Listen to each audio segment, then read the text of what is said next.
Eye rejuvenation is a comprehensive concept that starts with the notion that the eyes make up an entire regional set, meaning that the upper eyelids cannot be separated from your lower eyelids, because when we're looking at each other's eyes, we're not looking at the upper eyelid skin, or we're not looking at the lower eyelids by itself. We're looking at this whole frame in one visual space.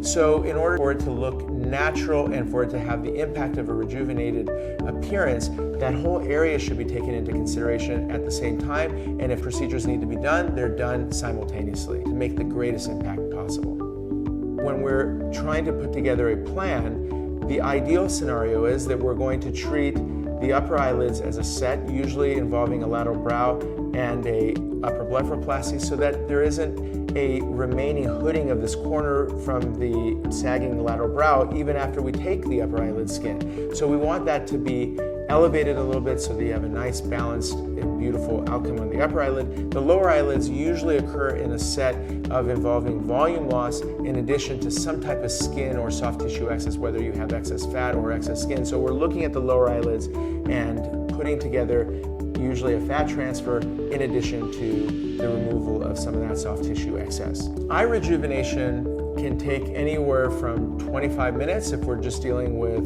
one component to roughly an hour to an hour and a half if we're doing all of these areas together. And the procedures are performed under IV sedation with local anesthesia. Very painless, easy recovery.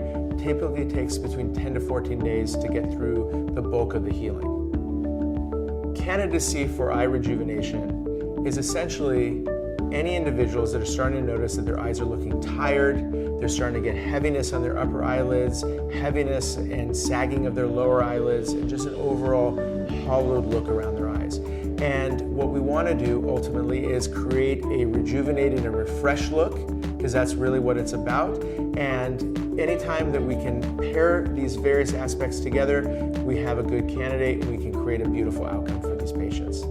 Every procedure has potential risks, but one of the hallmarks of all of my surgical approaches is that I choose techniques that have a very, very low risk relative to a very high positive outcome. So I choose techniques that are not disruptive to the anatomy of the eye. And at the end, what we see is your eyes minus the aging changes. And when you do it this way, there's very little risk and complications associated with it. In some cases, and not in all, the jawline and neck are happening at the same time.